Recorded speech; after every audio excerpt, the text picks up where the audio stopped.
Hi, I'm Uncle Dan. And I'm Aunt Sue, and we're going to read a book for you called Naughty Heart, Clean Heart. When you hear this sound, you'll know it's time to turn the page. Walking with Jesus.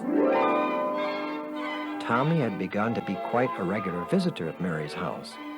On this particular day, they were sitting again under the branches of the friendly weeping willow tree. And Tommy was saying, "Now think about Grandma Spencer. She was really a good old lady, and she loved Jesus. She died 2 weeks ago.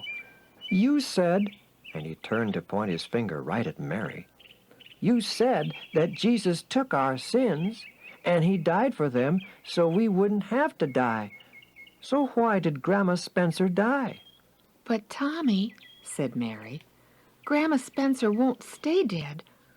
When Jesus comes, he'll call her, and she'll rise right up out of her grave.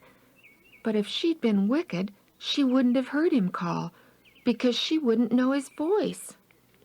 "Well, I've never heard him myself," said Tommy thoughtfully.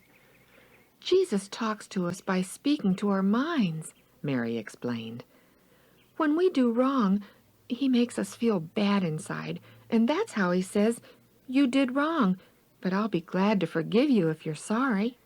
"But you said if we have a clean heart, we wouldn't do wrong," said Tommy, puzzled. "Well, we still make mistakes," Mary answered. "Suppose you were walking along with Jesus, holding his hand, and you weren't watching where you were going. Satan might hold a stick out in front of you. That's like a temptation, and you might trip and fall. Then you'd say, 'Oh, I'm sorry, Jesus.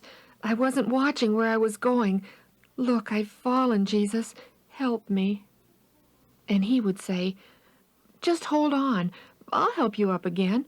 Then you'd go right on walking together. That's not the same as letting go of Jesus' hand and trying to walk by your own self." "I see," said Tommy thoughtfully. "I guess I should go home. It's getting to be supper time." And he walked away thinking so hard that he left his slingshot behind. Mary smiled as she picked it up. Tommy had been doing a lot of thinking lately. She said a little prayer for him as she hurried into the house.